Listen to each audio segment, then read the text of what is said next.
Actually हम कल शाम के लिए आपसे अपनी घड़ी लेने आए हो? क्या? ये वही विधवा है जो शिवलिंग पर शराब चढ़ाने आई थी। हाँ भाई, ये तो वही विधवा है।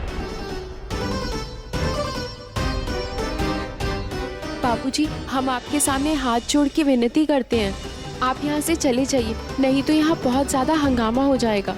चले जाइए बाबूजी यहाँ से। मगर हम तो चल सुवर्णा। माई,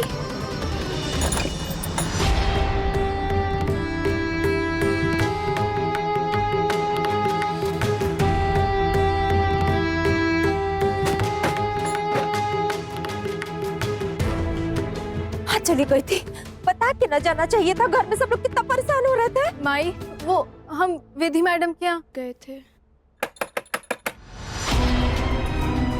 ये कौन है? वो राक्षस, वो फिर आया है। वो कहीं आया यहाँ पर? माई, दुलारी माई, वो अपनी घड़ी लेने आया है। कहाँ जा रही बुचिया? धानी,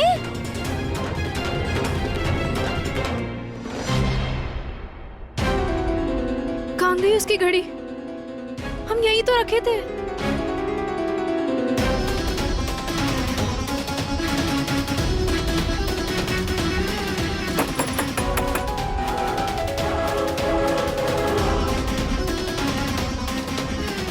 आप लोगों में से किसी ने वो हाथ में पहनने वाली मर्दाना घड़ी देखी है क्या? नहीं तुझे?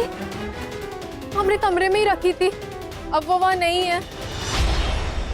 राजलक्ष्मी, राजलक्ष्मी, रचना दीदी, तुम घड़ी देखी हो क्या?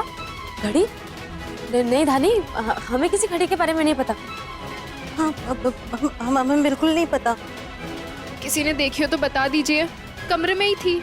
सच सच बताओ तुम दोनों, क्या किया तुमने? कहाँ है वो घड़ी? रचना, बड़ी माँ, हमने वो घड़ी बेच दी।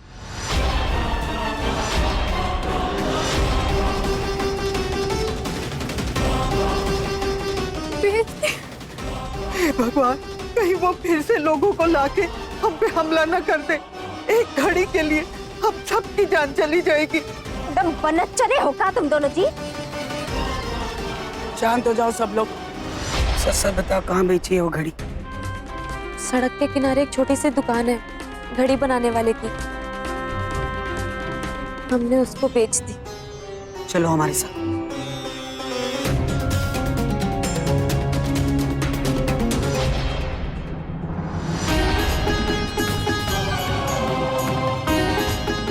वो क्या है माँ जी, हम कल के पता है हमें, आप अपनी घड़ी लेने आए। क्या? बेटा, ऐसा नहीं है कि वो घड़ी हमारे पास नहीं है, वो हमारे पास ही, हम लाकर देते हैं आपको। बेटा आप 5 मिनट रुकिए, हम बड़ी अम्मा के साथ यूं जाके यूं आपकी घड़ी ले आएंगे।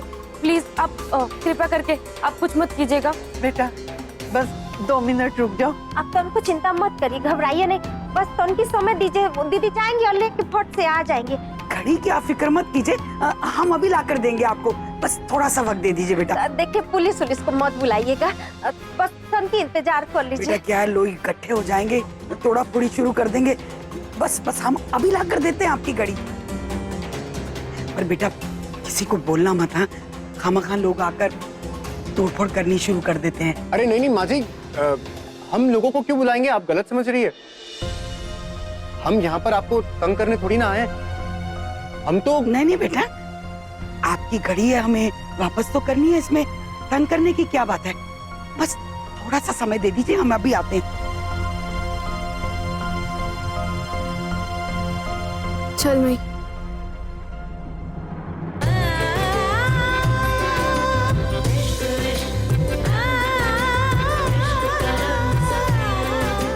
हमारी बात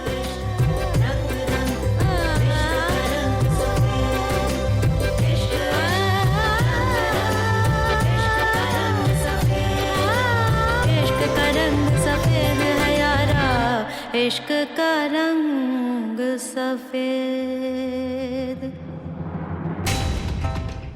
कभी गुरु महाराज को बताने की घड़ी नहीं आई। जब तक कोनो मसाला ना हो, कोनो धमाका ना हो, तब तक प्रभु को फोन करना अनुचित होगा। घड़ी तो मैंने बेच दी। बेच दी? मगर क्यों?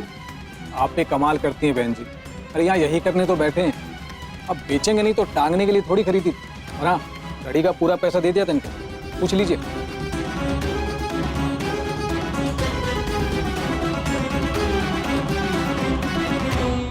हम तो माफी मांगने आए थे भैया।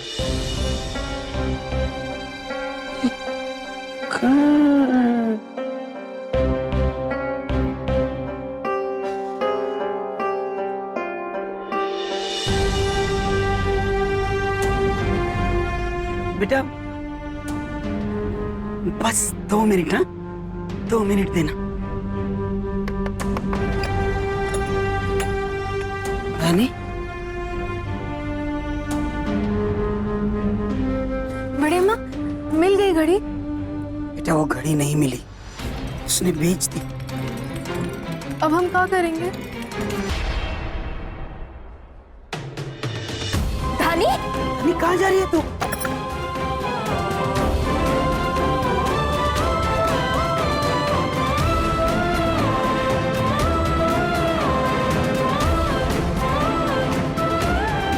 हमारी बात सुन लो।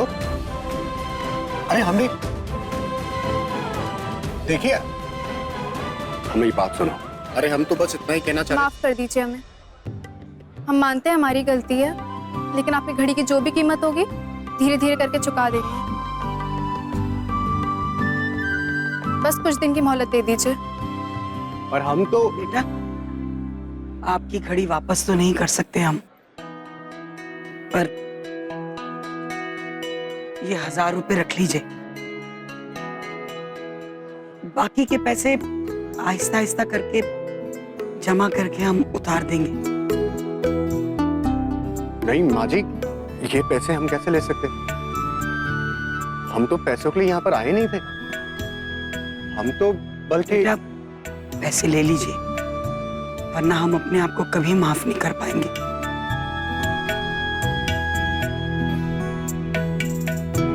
अब क्या कह रहे माँ जी? हम हाँ बोलो। बाबूजी, पिपला बाबा मिल गए, यही विधवाओं के आश्रम के बाहर खड़े होकर उनसे बतिया रहे हैं। लेकिन वो आश्रम में क्या कर रहा है? हमको तो समझ में नहीं आ रहा कि काशी के सर्वश्रेष्ठ ब्राह्मण का पोता विधवाओं के आश्रम के दरवाजे के बाहर खड़ा है।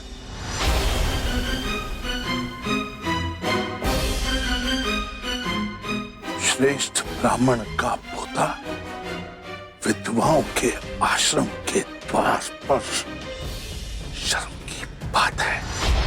बाबूजी, हमारा तो दिल कर रहा है कि अभी जाके इन विधवाओं को ऐसा सबक सिखाएं कि आज के बाद किसी के साथ भी ये सब करने से पहले 10 बार सोचें। लेकिन क्या करें प्रभु, हम तो सिर्फ आपके आदेश का इंतजार कर रहे हैं। नहीं, उसको तुरंत रोको और उसको घर लेकर आओ। आगे क्या करना है हम तुमको बताएंगे।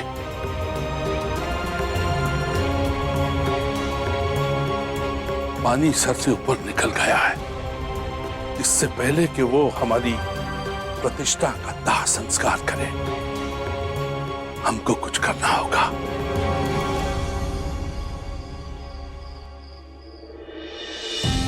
दिखा देना अपनी डरपोक वाली आदत।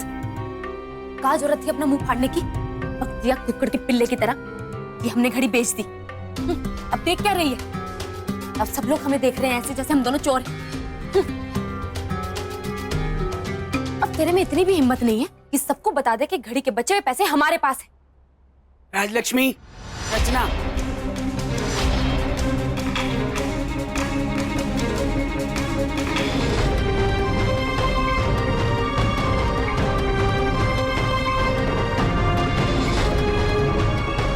आज जो तुम दोनों ने किया है उसे माफ नहीं किया जा सकता। इस लड़की की घड़ी बेचकर सबका सर नीचा कर दिया तुम दोनों ने। अब अपने पैसों से नई घड़ी खरीदनी होगी तुम्हें, यही सजा है तुम दोनों की। लेकिन बड़ी माँ, हमारे पास तो इतने पैसे नहीं है बड़ी माँ। झूठ मत बोलो। जो घड़ी बेची है वो पैसा कहाँ है?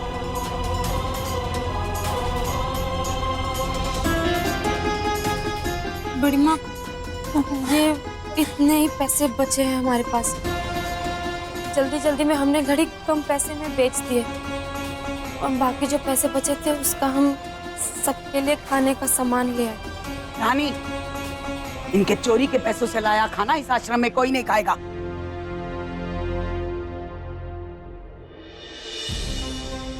₹900?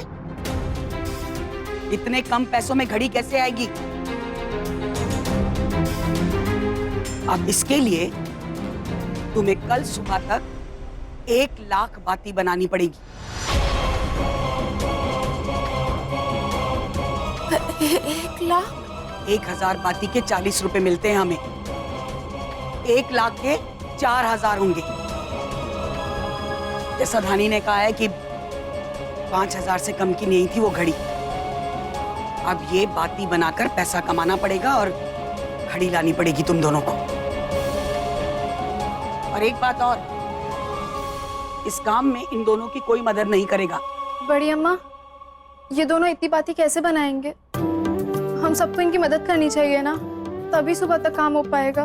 रानी, हम निर्णय ले चुके हैं और उसे इन्हें पूरा करना होगा। अगर तुम इनकी सहायता करते दिखी तो अच्छा नहीं होगा धानी। आज सुबह जब चारपाई ठीक करने के लिए कहा था हमने तुम दोनों को, तो तुमने क्या जवाब दिया था कि ये सब धानी की वजह से हुआ है, उसे ठीक करना होगा। ये नियम तो सब पर लागू होता है ना। घड़ी तुम दोनों ने बेची है तो पैसा भी तुम लोग ही कमाओगे। बड़ी माँ, हमसे गलती हो गई, माफ कर दो। हम ऐसा कभी नहीं करेंगे। हाँ बड़ी माँ, ऐसी गलती दोबारा नहीं करेंगे। हम इस आश्रम की संचालिका हैं। उस नाते से तुम दोनों की माँ भी है ना। एक माँ हमेशा अपने बच्चों को मुसीबत से बचाती है, और अगर उसके बच्चे कोई गलती करे ना, तो एक माँ की जिम्मेदारी होती है कि उन्हें सजा भी दे, ताकि भविष्य में वो फिर कोई गलती ना कर सके। चलो, अब समय बहुत कम है तुम्हारे पास, जल्दी से काम में लग जाओ। चलो जल्दी से लगो।